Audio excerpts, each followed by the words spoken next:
جو اپنے اپنے پاورز کی اور اپنے اپنے رائٹس اینڈ ڈیوٹیز کے حوالے سے بات کر رہے ہیں. ہاؤ ڈو یو سی کہ اگر عدالتی فیصلہ آ جاتا ہے 14 مئی کا, اس پہ عمل درآمد بھی ہو جاتا ہے, تو جن خطرات کا آپ اظہار کر رہے ہیں, جن خطرات کا سندھ کی پیپلز پارٹی کے صدر نے جو سندھ کے ہیں انہوں نے اظہار کیا, تو وہ خطرات زیادہ نہیں بڑھ جائیں گے وفاق کے لیے؟ ایک تو یہ ہے کہ اداروں کے درمیان جو کشمکش کی جو فضا پیدا ہوئی ہے, وہ اس قسم کے اگر کوئی متنازع فیصلے آتے ہیں تو جو قابل قبول نہیں ہوتے عوامی سطح پر بھی اور انتظامیہ کے لیے بھی, تو اس سے یہ ہے کہ یہ کشمکش اور تیز ہوگی, اور اس کا نقصان جو ہے پھر ریاست کو ہوتا ہے. ریاست جب کمزور ہوگی تو اس کا الٹیمیٹ جو رزلٹ ہے وہ لوگوں پر پڑتا ہے کہ ریاست کو عوام کی فلاح و بہبود کی طرف توجہ دینی چاہیے. جب ریاستی ادارے آمنے سامنے آ جاتے ہیں تو اس سے لوگوں کی توجہ پیچھے ہٹ جاتی ہے. تو ہمیں جو ہے وہ اداروں کی استحکام کا تقاضا یہی ہے کہ یہ ادارے جو ہیں وہ ایک دوسرے کے معاملات میں مداخلت نہ کریں. آئین نے جو ٹرائیکاٹمی آف پاور جو متعین کی ہیں, جو حدود کار تینوں جو سیگمنٹس ہیں ریاست کے ان کے لیے مقرر کی ہیں, ان حدود میں رہتے ہوئے اپنے اپنے دائرے اختیار میں رہ کے اگر کام کیا جائے تو میرا خیال ہے کہ اس طرح کی نوبت نہیں آتی. لیکن جب آپ بیجا مداخلت کریں گے دوسروں کے کام میں تو اس کے نتائج جو ہیں پھر ایک منفی نتائج جو ہیں وہ الٹیمیٹلی پوری قوم کو بھگتنا پڑتے ہیں. آپ نے دیکھا کہ سانحات ملک جو ہے مزید سانحات کا متحمل نہیں ہو سکتا. ہمیں سانحات کو ٹالنے کی کوشش کرنی چاہیے, ہمیں عوام کی مشکلات کا ازالہ کرنا چاہیے, اور یہ بیسیکلی کام جو ہے پارلیمنٹ کا ہے. میرا خیال ہے پارلیمنٹ کو فیصلے کرنے میں آزاد پوری طرح سے بااختیار ہونا چاہیے, اور اسے موقع ملنے چاہیے کہ وہ قوم کی نبض کے مطابق قوم کی نبض پر ہاتھ رکھتے ہوئے فیصلے کرے. تو اس سے لوگوں کو سہولتیں ملیں گی, اور یہی وہ راستہ ہے جو پاکستان میں سیاسی استحکام لا سکتا ہے. اور اگر سیاسی استحکام نہیں ہوگا تو پھر ہماری معیشت اسی طرح خستہ حالی کا شکار ہے. جو آپ نے پوائنٹ بات کی کہ اگر ہم سیاسی سانحات کے حوالے سے بات کریں گے تو پھر ہمیں معاشی سانحات کو بھی برداشت کرنا پڑے گا. 47% کے اوپر جناب آپ کی سی پی آئی اس کو چل رہی ہے, رپورٹ آئی ہے, اور انفلیشن کیونکہ اس کا ایک تعلق عام آدمی سے ہوتا ہے, اور عام آدمی یہی اس وقت جو ہے وہ شکایت کرتا ہوا نظر آتا ہے کہ انفلیشن دن بہ دن جو ہے بڑھتی جا رہی ہے, ایس پی پی ڈسکاؤنٹ ریٹ وہ بھی بڑھتا جا رہا ہے. آئی ایم ایف کے ساتھ جو آپ کا معاملہ ہے, جو آپ نے سٹاف لیول ایگریمنٹ کی طرف جانا ہے, وہ حکومت تمام شرائط پوری کر چکی ہے, اور شرائط پوری کرنے کے ساتھ ساتھ جو ان کی ایڈیشنل شرائط آئی ہیں کہ اپنے دوستوں سے لکھوا کر لائیں, تو یو اے ای گورنمنٹ اور جو کے ایس اے گورنمنٹ ہے ان کی جانب سے کنفرمیشنز بھی پہنچا دی گئی ہیں آئی ایم ایف کو. لیکن ابھی تک جو پروگرام ہے اس میں جانے کے حوالے سے کوئی اس طرح کی خبر ہمیں مل نہیں رہی. یقیناً وزیر خزانہ جو ہیں وہ بار بار یہ یقین دہانی ضرور کرا رہے ہیں کہ ایک تو پاکستان ڈیفالٹ خدا نخواستہ نہیں کرے گا بالکل بھی, اور دوسری جو بات انہوں نے یہ کہی ہے کہ پاکستان جلد ہی اس پروگرام میں چلا جائے گا. اب سوال یہاں یہ بنتا ہے کہ آئی ایم ایف اتنی زیادہ شرائط پاکستان پر عائد کر رہا ہے, اس کے انٹرنل فیکٹرز ہونے کے ساتھ ساتھ کہیں ایکسٹرنل فیکٹرز تو نہیں ہیں, کہیں ایسا تو نہیں ہے جو تصویراتی تبدیلیاں ہو رہی ہیں اس کی وجہ سے پاکستان کا جو ہے وہ عام ٹوسٹ کر کے کوئی اور باتیں یا کوئی شرائط جو ہے منوانے کی کوشش کی جا رہی ہو. آپ سے حافظ طارق خلیل صاحب سوال ہے میرا, یہ فرمائیے گا کہ جو ملک کی موجودہ معاشی صورتحال ہے اس میں اس پروگرام کا ہونا کتنا ضروری ہے, اور اب تک یہ پروگرام کیوں نہیں ہو پا رہا جبکہ ہم نے ساری شرائط پوری بھی کر دی ہیں؟ یہ گورنمنٹ کو بھی معلوم ہے کہ یہ ایک پولیٹیکل گیم ہے جو آئی ایم ایف کی طرف سے ہو رہی ہے. پولیٹیکل گیم, اور یہ پولیٹیکل گیم ناٹ ٹیکنیکل. یہ ٹیکنیکل نہیں, کیونکہ پاکستان جو ٹیکنیکل تقاضے تھے وہ مکمل ہو چکے ہیں. ٹھیک. لیکن اب چونکہ یہ کچھ ممالک ایسے ہیں جو پاکستان کی جو معاشی حالات ہیں ان پر اثر انداز ہو رہے ہیں براہ راست, اس کی وجہ سے یہ گیم جو ہے خراب ہو رہی ہے. اب پاکستان نے ایک الٹرنیٹ راستہ تلاش کیا ہے. دیکھیں اس پوری صورتحال کے 2-3 پہلو بڑے امپورٹنٹ ہیں.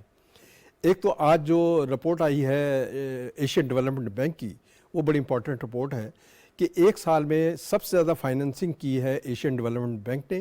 یہ پاکستان کی دیکھیں یہ الٹرنیٹ جو ارینجمنٹس ہیں یہ میں اس کی طرف بات کر رہا ہوں کہ $5.5 بلین جو ہے پاکستان میں فائننسنگ کی ہے. اور لیکن اس کے ساتھ ہی انہوں نے یہ اپنی رپورٹ میں کہا کہ پاکستان کی معیشت کو سب سے زیادہ ایک سال میں جو نقصان پہنچا ہے وہ سیلاب کی وجہ سے پہنچا ہے, جس میں $30 بلین کا نقصان ہوا. 16 ارب کے پلیجز آئے, لیکن اس میں سے ہمیں ملا کیا $3 ارب. لیکن اب یہ جو نقصانات ہیں یہ ایک انٹرنیشنل پریشرز ہیں, یہ انٹرنیشنل گیم ہے جو پاکستان کے خلاف ہے. اچھا, اس کا الٹرنیٹ کیا تلاش کیا جا رہا ہے؟ ایک تو یہ ہے کہ ہم اپنے ڈپلومیٹک چینلز اس کو بروئے کار لا رہے ہیں. پرائم منسٹر نے بات کی ہے, کل بات کی ہے انہوں نے, اس سے پہلے عمان کے سلطان سے بات کی تھی, اب کویت کے امیر سے بات کی ہے انہوں نے, پھر میاں نواز شریف نے وزٹ کیا ہے سعودی عرب کا, وہاں ان کی محمد بن سلمان سے ملاقات ہوئی ہے اور اس میں بھی اکنامک سچویشن پر بات ہوئی ہے. $2 ارب جو ہے پاکستان کو سعودی عرب نے مزید اضافی رقم دینے کا وعدہ بھی کیا ہوا ہے. یو اے کے پریزیڈنٹ کے ساتھ بھی پرائم منسٹر کی بات چیت چل رہی ہے اور اس کے بھی اچھے نتیجے نکلیں گے. ایک تو یہ آسپیکٹ ہے, اور دوسرا یہ ہے کہ اس کے علاوہ سی پیک کو اس کی رفتار کو تیز کیا گیا ہے. تیسرا یہ ہے کہ ہم اپنا کرنٹ جو اکاؤنٹ ہے اس کا خسارہ بھی کم کرنے کی کوشش کر رہے ہیں. جو خسارہ 13 بلین تھا اب وہ کم ہو کر 74% اس کا کمی ہوئی ہے. لیکن یہاں پہ حافظ صاحب سوال یہ آتا ہے کہ ری پیمنٹس تو ہم نے کرنی ہے نا, لون کی ری پیمنٹ بھی کرنی ہے, تو کرنٹ اکاؤنٹ خسارہ یہ تو پھر آگے فیوچر میں اگر ہمارے پاس نہیں دیکھیں اس کے لیے تو بڑھے گا. اس کے لیے ضروری یہ ہے کہ ہم اپنی ایکسپورٹس بڑھائیں. ایکسپورٹس بڑھائیں. دیکھیں جب اگر آپ امپورٹس پہ پابندی لگاتے ہیں تو اس کا نتیجہ ہمیں نیگیٹیولی یہ ملتا ہے کہ را میٹیریل جو ہے آنا بند ہو جائے گا. آپ کا پھر ہوتا ہے تو پھر دیکھیں نا, آپ ایک طرف تو یہ ہے کہ ٹھیک ہے سب سے زیادہ امپورٹ بل آپ کا ٹھیک ہے, آپ کا پوائنٹ آگے کہ شارٹ ٹرم میجر تو ہو سکتا ہے لیکن لانگ ٹرم نہیں ہو سکتا. لیکن یہ نہیں ہو سکتا جب تک آپ ایکسپورٹ نہیں بڑھائیں گے. ٹھیک ہے, کوئکلی شارٹس آنسر کیجیے گا ہمایوں خان صاحب. متبادل آلٹرنیٹ کی بات ہو رہی ہے, if not IMF then what do we have؟ دیکھیں یہ IMF کا پہلا پروگرام نہیں ہے, یہ ہمارا 22واں پروگرام ہے, اور اس کے خراب ہونے کی وجہ جو پچھلی گورنمنٹ ہے انہوں نے آخری اپنے جانے سے پہلے جو سبسڈیز دیں جو غلط تھیں, اس کی 2 فیکٹرز ہیں. جو آپ کا سوال تھا پہلے آپ حافظ صاحب سے کہہ رہے تھے, there is an external factor and there is an internal factor. Internal factor ہے پولیٹیکل انسٹیبلٹی آپ کی ٹھیک نہیں ہو رہی, پارٹیز لڑ رہی ہیں, ملک کے اندر ایک افراتفری کا وہ ہے. سابق وزیر خزانہ خطوط بھی لکھ رہے ہیں. ہماری جو پروونشل اسمبلیز کی جو تھے فائنانس منسٹر تھے KP کے, انہوں نے IMF کو خط لکھا. اسی طرح جو ہے نا کولیشن پارٹنرز جو اپوزیشن میں تھے وہی حرکتیں کر چکے ہیں, اور پھر سابق وزیر خزانہ کی بھی آپ بات کر چکے ہیں. تو اس چیز کو اگر آپ انٹرنلی دیکھیں, آپ کے کرنٹ اکاؤنٹ ڈیفیسٹ کی بات نہ کریں, اس کے علاوہ آپ کا سرکولر ڈیٹ, اس کے علاوہ آپ کی بڑھتی ہوئی آبادی, اس کے علاوہ آپ کے فلڈز, ایک لمبی لسٹ ہے. ایکسٹرنل فیکٹر یہ ہے کہ پاکستان اس سے پہلے بھی جب ان پروگرامز میں گیا تو ہمیں وہاں سے پذیرائی ملتی تھی. ابھی اگر آپ کو یاد ہو کچھ عرصہ پہلے ہماری طرف سے امریکن ایڈمنسٹریشن کو کوشش کی گئی کہ ایمبیسی کو بھی اور وہاں پہ جا کے کہ آپ, کیونکہ ان کے سب سے زیادہ شیئرز ہیں ووٹنگ کے اوپر جب بورڈ آف ڈائریکٹرز بیٹھتے ہیں, پیسہ بھی زیادہ دیتے ہیں نا جی, تو اس میں اب وہ ہمیں اس لیے نہیں دے رہے کہ افغانستان ایک معاملہ ان کے لیے ختم ہو چکا ہے. دوسرا, ہم ان کو نظر آ رہے ہیں سعودی عربیہ کی طرف زیادہ بڑھتے ہوئے. GCC کے اندر اب چائنا اور سعودی عربیہ کا ایران کے اوپر جو پروچما ہو چکا ہے. پھر چائنا کا ذکر جو ہے وہ بڑا اہم ہوتا ہے کہ سی پیک کا ہم دوبارہ اس کو ایکسٹینڈ کرنے کی کوشش کر رہے ہیں. اور جو ایک اور بڑا یہ ہے کہ چائنا نے آپ کو رول اوور کر دیا ہے, 2 بلین انہوں نے آپ کو سیف ڈپازٹ کے اندر دیے ہیں. اس کے علاوہ جو آپ نے ان کو پیسے واپس کیے تھے اس کے اوپر بھی وہ دوبارہ بات ہو رہی ہے, IPPs کے اوپر بھی بات ہو رہی ہے. ان ساری چیزوں میں امریکہ کو لگ یہ رہا ہے کہ شاید ہم پھر چائنیز بلاک کی طرف زیادہ جا رہے ہیں, جس کی وجہ سے ہمیں پریشرائز کیا جا رہا ہے. تو یہ ایکسٹرنل اور انٹرنل فیکٹر مل کے جو ہے ہمیں کوئی اتنی صورتحال سامنے آ رہی ہے. ٹھیک ہے, اور اس سے نکلنے کا وہی راستہ ہے جو انہوں نے بتایا کہ آپ نے اپنے دوست ممالک کے ساتھ رجوع کر لیا ہے. UAE, قطر, بحرین, سعودی عربیہ, چائنا, ٹرکی, ملیشیا, یہ سارے مل کے اگر آپ کے ساتھ کوشش کریں گے تو اب ہم جو انٹرنیشنل مانیٹری انسٹیٹیوشن ہے اس کے ساتھ ایک سپریٹ انٹرنیشنل مانیٹری انسٹیٹیوشن بھی ابھرتے ہوئے آ گئے ہیں. ایشین انفراسٹرکچر ڈیولپمنٹ بینک ہے, اس کے علاوہ چائنیز بینک کا ایک کنسورشیم ہے. تو اگر ہم تھوڑا سا ادھر جائیں گے تو پھر ہم شاید وہ بلاک پالیٹکس کا حصہ بننا شروع ہو جائیں گے. تو it's a very delicate balance کہ ہم نے کس طرح جو ہے اس معاملے سے نکلنے, اور IMF کے ساتھ میرا خیال ہے کہ ہمارا اگریمنٹ ہو جائے گا. جی بالکل ہو جائے گا, اور یہی ضروری ہے پاکستان کے لیے بھی. اور الٹیمیٹلی 1.2 بلین نہیں ہے, یہ شورٹی ہے جو IMF کی طرف سے ہوگی, پھر آگے معاملہ چلے گا. جناب کوئکلی مجھے پروگرام کے اگلے موضوع کی جانب بڑھنا ہے, اور موضوع ہے وزیر خارجہ بلاول بھٹو زرداری صاحب کا جو مجوزہ دورہ ہے بھارت کے حوالے سے. اور وہ کیونکہ جو PTI اس کو ایک پورٹرے کرنے کی کوشش کر رہی ہے, دورہ ہے بھارت وہ بار بار اس کو کہہ رہی ہے, لیکن یہ کلیئرٹی آ چکی ہے وفاقی وزیر شہریار رحمان صاحبہ کی جانب سے کہ یہ دورہ بھارت نہیں ہے, یہ SCO کا ایک اجلاس ہے جس میں وفاقی وزراء جو وزیر خارجہ ہیں انہوں نے شرکت کرنی ہوتی ہے, جو مختلف ممالک کے ہوتے ہیں, جو اس کے ممبر ممالک کے ان کے ہوتے ہیں. تو پاکستان اس حوالے سے جو اپنی تصویراتی امپورٹنس ہے اس کو آگے بڑھانے کے حوالے سے جو معاملات ہیں اس میں شرکت کر کے ان معاملات کو آگے بڑھانے کے لیے پاکستان کے لیے اہمیت کا حامل دورہ ہوگا. اس پر ذرا بات کر لیتے ہیں جناب. یہ اہمیت کا حامل دورہ ہے تو اس کو کیوں کس طرح سے کھیلا جا رہا ہے جناب. ڈاکٹر سلمہ ملک صاحبہ نے ہمیں جوائن کیا ہے, انٹرنیشنل امور کی ماہر ہے. ڈاکٹر صاحبہ, ایک تو یہ بتائیے گا کہ یہ دورہ جو ہے اس میں اب تک کلیئرٹی نہیں آ جانی چاہیے کہ یہ دورہ بھارت نہیں ہے بلکہ یہ ایس سی او کا دورہ ہے, اور اس دورے میں اگر پاکستان شرکت نہیں کرتا تو what we are going to lose. جی السلام علیکم. جی سب سے پہلے بہت شکریہ مجھے لینے کا پروگرام میں. آپ کی بات 100% صحیح ہے. مسئلہ یہ ہے کہ دیکھیں, آپ کا کوئی کتنا ہی ایڈورسری کیوں نہ ہو, آپ کو ڈائلاگ کا ایونیو اس کے ساتھ اوپن رکھنا چاہیے, کیونکہ یو مے نیور نو کہ آپ کے لیے کب ایک اوپننگ کریٹ ہو جائے. اور ایس سی او میں پاکستان ایک بہت امپورٹنٹ ایکٹر ہے, اور اگر ہم ایس سی او کے فورم کو بھی چھوڑ دیتے ہیں اس وجہ سے کہ انڈیا اس کی سربراہی کر رہا ہے یا انڈیا میں وہ دورہ جو ہے وہ سمٹ ہو رہا ہے, تو اس کے پھر نتیجہ یہ ہوگا کہ جتنے بھی امپورٹنٹ فورا ہیں, اور ایس سی او میں کیونکہ ظاہر ہے کاؤنٹر ٹیررزم کی بہت بات ہوتی ہے سارا کچھ, تو اس میں ساری پاکستان کی جو بہت کرٹیکل وائس ہے وہ مسنگ ہو جائے گی. تو یہ کوئی خارجی دورہ نہیں ہے کہ ان کو دعوت دی گئی ہے انڈیا کے کاؤنٹر پارٹ سے کہ آپ آئیں ہمارے ملک میں ملیں اور ہم اپنے باہمی تعلقات کے اوپر کوئی گفتگو کرتے ہیں. وہ ایونیو ہم بالکل ایکسپلائٹ نہیں کریں, اور وہاں بالکل کلیئرٹی ہے, کلیئرٹی ہو جانی چاہیے جیسے آپ فرما رہے ہیں. بس ظاہر ہے اپوزیشن ہمیشہ ان چیزوں کو پلے اپ کرتی ہے, تو جو بھی اپوزیشن میں ہوتا ہے وہ انہی چیزوں کو پلے اپ کرتا ہے, ٹوسٹنگ آف دا ورڈز ہوتی ہے. بٹ یہ بات ہمیں بہت کلیئرٹی کے ساتھ, کیونکہ عوام جو ہے اگر ہم جو اپوزیشن پلے کو نہ بھی لے کے آئیں تو عوام بھی ان چیزوں کو لے کے بڑی کنفیوزڈ ہوتی ہے کہ جی ایک طرف بات چیت نہیں ہو رہی, ایک طرف وہ مسلمانوں کے ساتھ اتنا برا بھلا کر رہے ہیں, تو یہ کیوں جا رہے ہیں اس سمٹ میں. تو یہ بات جاننا بڑی ضروری ہے کہ جو ملٹا لیٹرلسٹ فورا ہے, اگر اس میں پاکستان اپنے آپ کو سنگل آؤٹ کر کے الگ کر لے گا تو انفارچونیٹلی پاکستان کی شنوائی کہیں بھی نہیں ہو سکے گی, کیونکہ ہم خاص طور پہ کشمیر کے مسئلے کو لے کے بالکل اسٹینڈ الون ہوئے گا, اور انڈیا کی عادت ہے کہ وہ چیزوں کو سوئچ کرتا ہے. آپ نے کشمیر کے حوالے سے بات کی تو پیرالل لائنز کے اوپر اگر میں کہوں تو ایک G20 کا اجلاس بھی ہو رہا ہے جس کی میزبانی بھارت کر رہا ہے.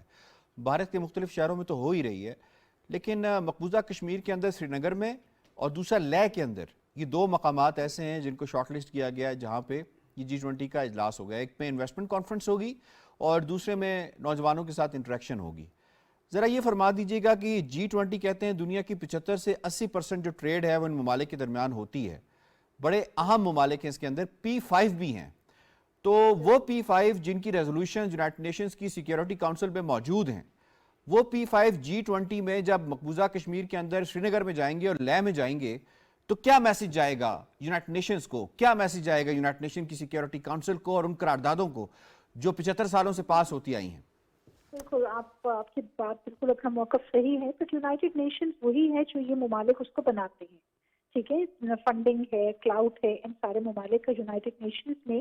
اور اگر united nations unfortunately by verse criticism میں کہوں گی اگر کچھ کرنا چاہتے تو ان 75+ سالوں میں یونائٹڈ نیشنز کچھ کر چکا ہوتا. اور یہ سارے ممالک جو ہیں اگر واقعی ہیومن رائٹس کے چیمپئن صحیح معنوں میں ہوتے, جو یہ بہت زیادہ جس کا چرچا کرتے ہیں, تو کشمیر کا مسئلہ کیا فلسطین کا بھی مسئلہ حل ہو چکا ہوتا. اسرائیل نے بہت پہلے انڈیا کو یہ عندیہ دیا تھا کہ جو ہم لوگوں نے فلسطین کے ساتھ کیا ہے آپ کشمیر کو فلسطینائز کریں.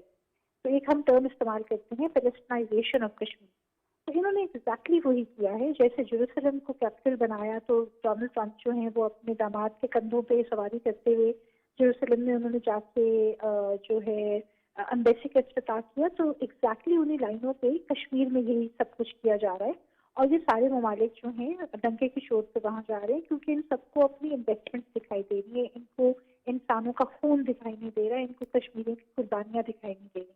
اور بات میں وہی ایس سی او کو اور G20 کے اجلاس کو میں اکٹھا کروں گی کہ پاکستان نے تو G20 کے اجلاس کو جو ہے وہ نگیٹ کیا ہے, تو وہاں پاکستان مسنگ ہے. بٹ ایس سی او میں پاکستان کو پریزنس دکھانا بہت ضروری ہے کیونکہ ظاہر ہے لیکن G20 کے اجلاس کے حوالے سے پاکستان اپنا موقع بڑا واضح طور پہ دے چکا ہے, دفتر خارجہ نے دیا ہے. بہت بہت شکریہ ڈاکٹر صاحب, آپ نے ہمیں وقت دیا. حافظ صاحب آپ کی طرف آتے ہیں جناب. ایک مبینہ آڈیو ٹیپ کے اندر سابق وزیر اعظم عمران خان صاحب اپنے سابق سیکٹری اعظم خان صاحب کو کہتے ہیں اس پہ کھیلو. تو اب یہ جو معاملہ وزیر خارجہ کے دورہ بھارت کے حوالے سے انہوں نے کریٹ کرنے کی کوشش کی ہے کہ یہ ایک بائیلیٹرل قسم کی بات چیت ہونے جا رہی ہے جس کے اوپر جناب وہ کشمیر اور باقی معاملات کو وہ صرف نظر کریں گے اور عالمی ایجنڈے کا حصہ ہے ان کا بیان سامنے جو آیا ہے. تو یہ فرمائی کا ہر چیز کے اوپر کھیلنا مناسب ہے؟ نہیں دیکھیں یہ تو بہت تنگ نظری کی پالیسی جس کو کہا جا سکتا ہے کم سے کم الفاظ میں. تو میں تو یہی کہوں گا کہ یہ بہت تنگ نظری کی پالیسی ہے خان صاحب کی. بلکہ اس کو دیکھیں دفتر خارجہ بڑی وضاحت کے ساتھ یہ ساری صورتحال کو بیان کر چکا ہے اور یہ بتایا ہے کہ یہ کوئی دو طرفہ مذاکرات کے لیے نہیں جا رہے بلاول بھٹو. اور یہ ٹھیک ہے ان کے ایک جانا ایک بڑے امپورٹنٹ ایونٹ ہوگا وہاں پر کہ 12 سال کے بعد پاکستان کا فارن منسٹر جو ہے وہ انڈیا جا رہا ہے. لیکن اس کے بعد کے جو واقعات دیکھیں کہ 2019 میں جو واقعہ ہوا پلوامہ والا اور اس کے بعد اگست 2019 میں جو کشمیر کا سٹیٹس ختم کیا گیا اس کے بعد تو تعلقات بالکل تقریباً ہمارے نہ ہونے کے برابر ہیں. تجارت بند ہو گئی. تو یہ سب اقدامات جو ہیں وہ بھارت کی جانب سے ہوئے تھے. تو ابھی بھی اگر پاکستان کے وزیر خارجہ وہاں جا رہے ہیں ایس سی او میں وہ دیکھیں یہ اس وقت چونکہ انڈیا کے پاس G20 کی سربراہی بھی ہے اور ایس سی او کی سربراہی بھی ہے وہ دونوں کی سربراہی اس کے پاس ہے. تو اب فارن منسٹر کانفرنس وہاں پر ہو رہی ہے گوا میں اور وہاں پاکستان کے فارن منسٹر جو ہے ان کا جانا جو ہے وہ پاکستان کی علاقائی اہمیت کو تسلیم کرانے کے لیے کہ پاکستان علاقائی سلامتی کو بہت اہمیت دیتا ہے. اور یہی وجہ ایک وسیع تر ایجنڈے کے تحت اور جو ہماری دفتر خارجہ کی نیشنل اسٹریٹجک پالیسی ہے اس کے تحت اور جو ہماری قومی ترجیحات ہے خارجہ پالیسی کی یہ دورہ اس کے تحت ہو رہا ہے.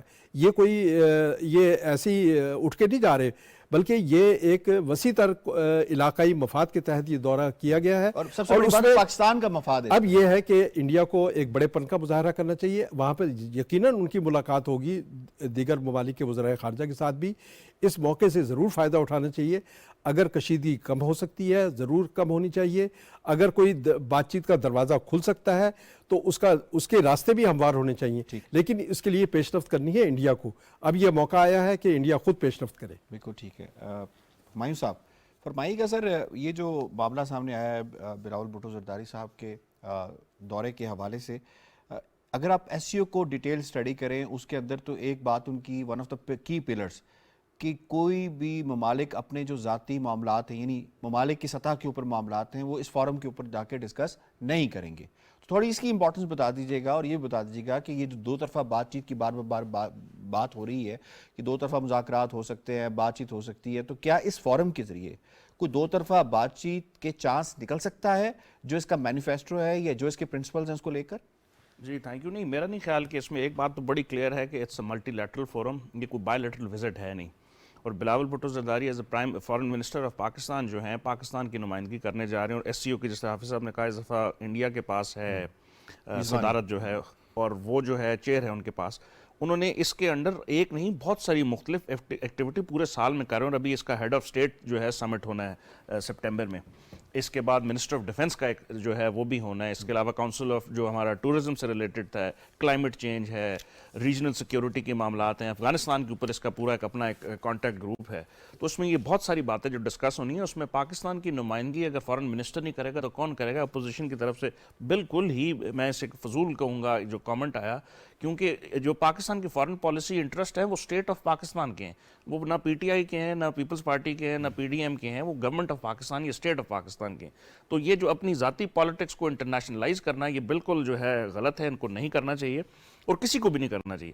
اب اس میں جو ہے اگر آپ کو یاد ہو اس سے پہلے ایس سی او کا سمٹ جو 1 جولائی میں یہ سوال اب ڈیفینس کے حوالے سے آپ نے بات کی تو ڈیفینس میں تو یہاں پہ یقیناً انڈیا تو پہلے ہی اس چیز کو اس فورم کو متنازع نہیں بنا چکا کہ جس کے اندر جس میں آرم فورسز میں جو میڈیسن کا شعبہ ہے اس میں جو آرم فورسز کی نمائندگی تھی اس میں پاکستان کو اس نے حق نہیں دیا. یہ وہ بیسیکلی جو سمٹ تھا یہ جو وہ تھا ایک انڈیا کا ایک ادارہ ہے institute of defence and strategic analysis IDSA ان کا ایک تھنک ٹینک ہے. اس کے اندر ایک کانفرنس ہونی تھی ایس سی او آرم فورسز کنٹریبیوشن آن ملٹری میڈیسن. اس میں پاکستانی ڈیلیگیشن کو اس لیے نہیں جانے دیا گیا کیونکہ ہماری جو پریزنٹیشن تھی اس میں کشمیر کو ہم نے جو کہ UN کی ریزولوشن کے مطابق ڈسپیوٹڈ ٹیریٹری ہے میپ میں ہم نے وہ دکھایا ہوا تھا. اس کے اوپر انہوں نے اعتراض کیا اور جس کی وجہ سے انہوں نے کہا دیا. اور یہی ایگزیکٹلی آپ کا پوائنٹ G20 کے اوپر بھی آتا ہے کہ وہاں پہ آپ کے پاس صدارت ہے اور آپ نے مئی میں ٹورزم کے اوپر ایک کانفرنس کرنی ہے اور وہ سلیکشن آپ نے کی ہے سری نگر. اب جتنے G20 کے ممالک ہیں ایٹ لیسٹ ان میں 4 تو ایسے ہیں جو ہمارے بہت قریبی جن کے ساتھ تعلقات ہیں. چائنا اسٹریٹجک ایلا ہے. اچھا چائنا اس سے پہلے G20 کا ایک سمٹ اروناچل پردیش میں انہوں نے رکھنے کی کوشش کی, چائنا اس میں نہیں گیا. تو میرا خیال ہے اس وقت پاکستان نے فارن آفس کے تھرو مختلف جو ممالک ہیں جس میں ترکی اور سعودی عربیہ جو کہ OIC کی کشمیر کانٹیکٹ گروپ کا حصہ ہے اور ہر ریزولوشن کے اندر ان کی آتی ہے, ان کو بتا دیا ہے جو ڈیمارش ہم نے کیا ہے کہ آپ کو یہاں پہ ریسٹرین کرنا چاہیے, نہیں جانا چاہیے. اب یہ وقت بتائے گا کہ کیا اس کے آؤٹ کم آتے ہیں, لیکن پاکستان نے اپنی طرف سے پورا بتا دیا کہ جی 37A 370 اور 35A کے بعد ڈیموگرافک چینج کرنے کی کوشش ہو رہی ہے. انٹرنیٹ بلیک ڈاؤن ہے, وہاں کی تمام جو نوجوان لیڈرشپ ہے اس کو اریسٹ کیا گیا ہے. اور اس وقت کی جو میسو اٹراسٹی ہیں, UN کا reporter on human right commission نے بھی اس کے اوپر 2 رپورٹس کر چکے ہیں پچھلے سال کہ انڈیا وہااں کیا کیا کر رہا ہے. UN کا دفتر انہوں نے اپنی بلڈنگ سے خالی کرا دیا ہے, وہ اب وہاں کے جو ویکیو ٹرسٹ ہے اس بلڈنگ کے اندر ہے, یعنی وہ بھی ایک پاکستانی یہاں پہ جو بھی رہ رہے ہیں ان کے پاس وہ بلڈنگ ہے, اس بلڈنگ کے اندر UN کا دفتر ہے, آبزرور گروپ بھی نہیں ہے. سر ایسے حالات کے اندر G20 کا اجلاس ہونا ٹورزم کے اوپر سری نگر میں کیا دکھائیں گے؟ آئیے ہم آپ کو شہدائے قبرستان دکھاتے ہیں, شہداء کا قبرستان دکھاتے ہیں, آئیے ہم وہ ہاف وڈوز دکھاتے ہیں, آئیے ہم وہ آرفن بچے دکھاتے ہیں, یہ دکھائیں گے اور یہ دیکھنے جائیں گے؟ نہیں, یہ دیکھیں یہ موقع آیا ہے پاکستان کی جو ڈپلومیسی ہے اس کے لیے بھی ایک امتحان کا موقع ہے کہ پاکستان اپنی ڈپلومیسی کو مزید چینلائز کرے اور اپنے دوستوں کو یہ ساری صورتحال سے آگاہ کرے. میرا خیال ہے کہ یونائٹڈ نیشن میں ہمارے جو بیٹھے ہوئے ہیں پرماننٹ ریپریزنٹیٹیو وہ اس پر کافی کام کر رہے ہیں. اب ضرورت یہ ہے کہ اسلام آباد میں دفتر خارجہ جو ہے اس کی ایک میٹنگ بھی ہوئی ہے اور اس نے سفارتی نمائندوں کو بلا کر اسلام آباد میں مقیم جو غیر ملکی سفارتی نمائندے ان کو بھی صورتحال سے آگاہ کیا ہے. لیکن ضرورت اس بات کی ہے کہ اس معاملے کو پولیٹیسائز کیا جائے پوری طرح سے, نہ صرف پولیٹیسائز کیا جائے بلکہ دنیا کو آگاہ کیا جائے اور ایک بھرپور آگاہی مہم چلائی جائے اس کے خلاف. ہیومن رائٹس کا اینگل دیا جائے. یہ دیکھیں یہ ہیومن رائٹس کی کھلی خلاف ورزی ہے کہ آپ ایک ایسے ملک میں ایک ایسے علاقے میں جا رہے ہیں کہ جہاں پر تشدد اور بربریت کا بازار گرم ہے اور وہاں 1 لاکھ سے شہداء 1 لاکھ سے زیادہ شہداء جو ہیں ان کے مدفون ہیں وہاں پر, اور کوئی گھر ایسا نہیں بچا جہاں پر کشمیر کا کہ جنہوں نے شہادتیں نہ دی ہوں. تو اس علاقے میں انڈیا جو ہے وہ تاثر یہ دینا چاہتا ہے کہ یہاں پر مکمل امن ہے. It's an open jail. یہ بالکل کھلی جیل ہے, نہ صرف کھلی جیل ہے بلکہ نوجوانوں کے لیے عرصہ حیات تنگ کر دیا گیا ہے.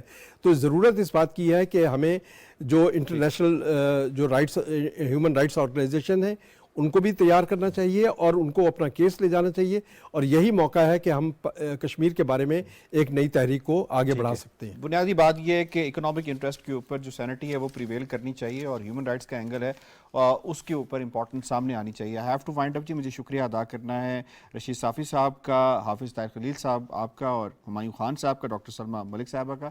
بڑے زبردست طریقے سے آج کے موضوعات کو سمیٹا ہے جناب. پروگرام کیپٹل ویو سے اتنا ہی. یاسر رحمان کو دیجیے اجازت. اللہ نگہبان.